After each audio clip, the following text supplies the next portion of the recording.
Rumor has it, if you listen to the Uzumaki anime close enough, you can hear the animators sobbing in despair.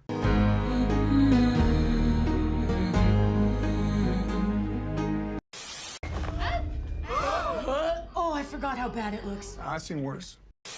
Greetings, fellow mortals. Just a reminder saying it's just my opinion is for cowards. If you don't know, Uzumaki is a classic horror manga written and illustrated by Junji Ito in the late 1990s. Yeah, so an anime adaptation is a little late considering that everyone in the West will probably think of Naruto when they think of Uzumaki at this point. And Boruto fans, shut up, no one wants to hear it, we don't care.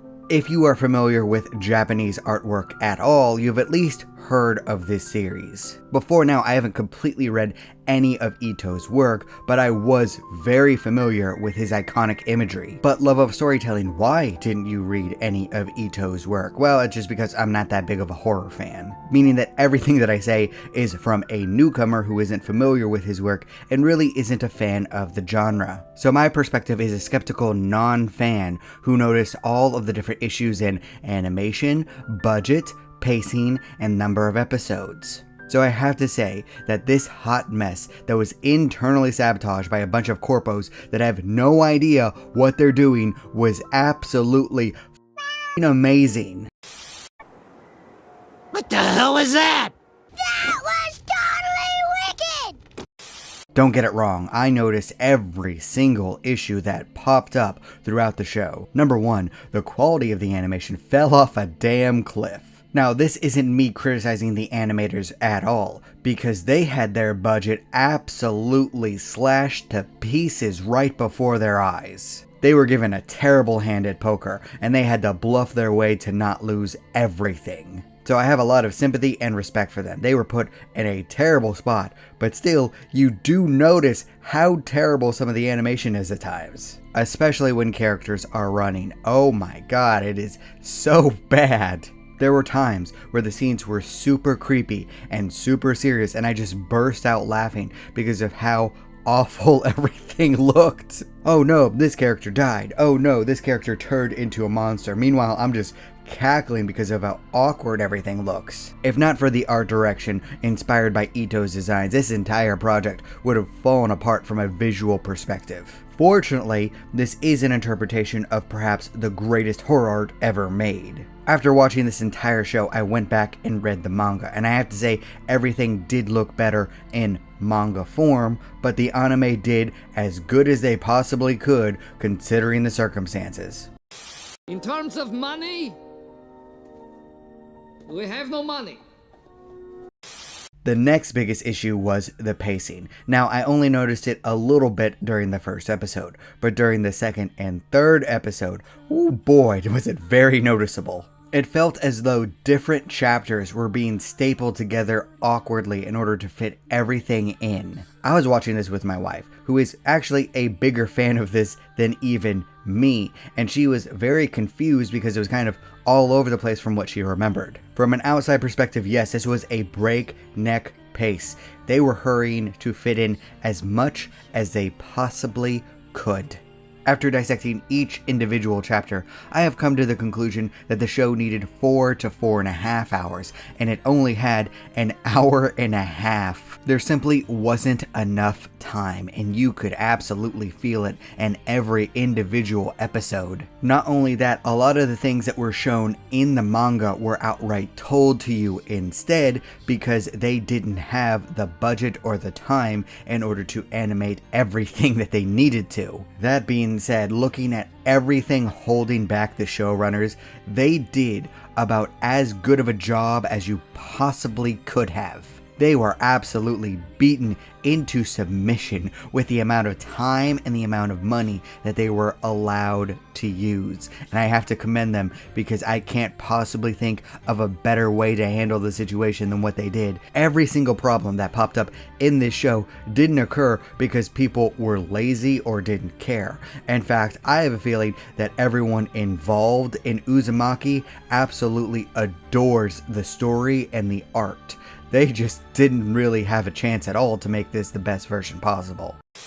Truth is, the game was rigged from the start. Now, one more criticism I have is for the dub. Not for any translation issues, it has to do with the voice actors. Now, normally I get a bit distracted that the same voice actors show up in every single show, but this was even more excessive.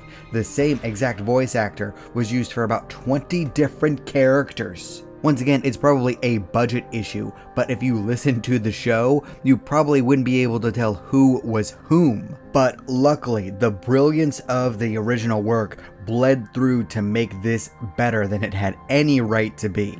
The characters, the setting, the plot, they all just click together perfectly. The creepy concepts and the horrific imagery were burned into my brain no matter how rushed some things were. I was left floored by all of the different ideas that Ito had to make a spiral terrifying. From snails to mosquitoes to lighthouses to boats to people walking in circles to people twisting in horrific ways. It was all brilliant. Especially in the original manga form, which everyone has to admit is the best possible way to enjoy this story. From the perspective of most anime actually just being advertisement for manga and merchandise, Uzumaki did its job very well. Although it would have done even better if it wasn't internally sabotage. I don't understand the concept of greenlighting this, but then completely slashing the budget. Yes, I realize that you're adapting and advertising a story from over 20 years ago, almost 3 decades at this point actually.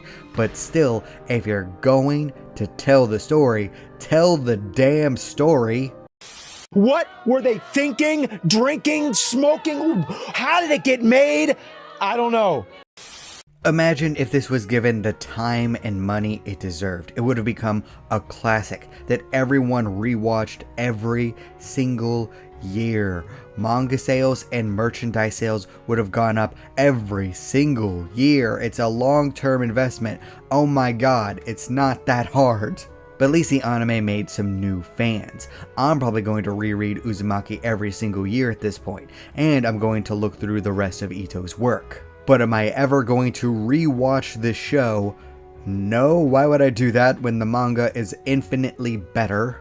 If I had to pick a version for a new fan to enjoy, it would still be the manga. It would be a faster read than watching the show. The artwork is better, the pacing is better, and also it's not that expensive to get all of the volumes in one version. But if someone refused to read manga at all and only wanted to watch something, then I would say, yeah, watch the show. It's enjoyable.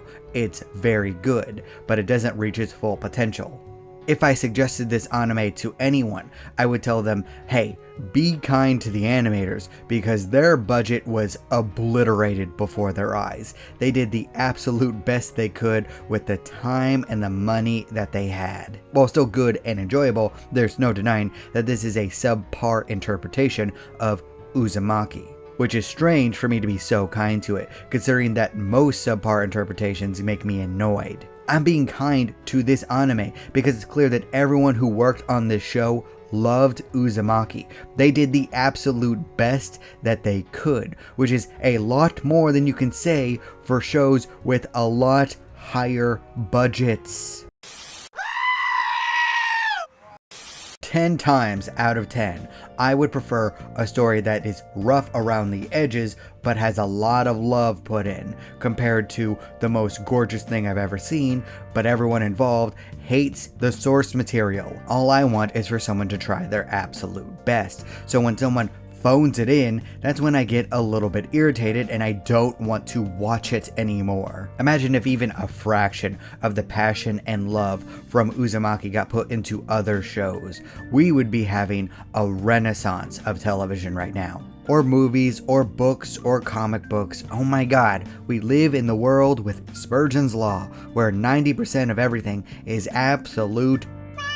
But not this anime. Uzumaki is brilliant despite everything holding it back. And now that I think about it, I watched this on HBO Max, and it originally aired on Adult Swim, both of which are connected to Warner Brothers Discovery, my arch nemesis.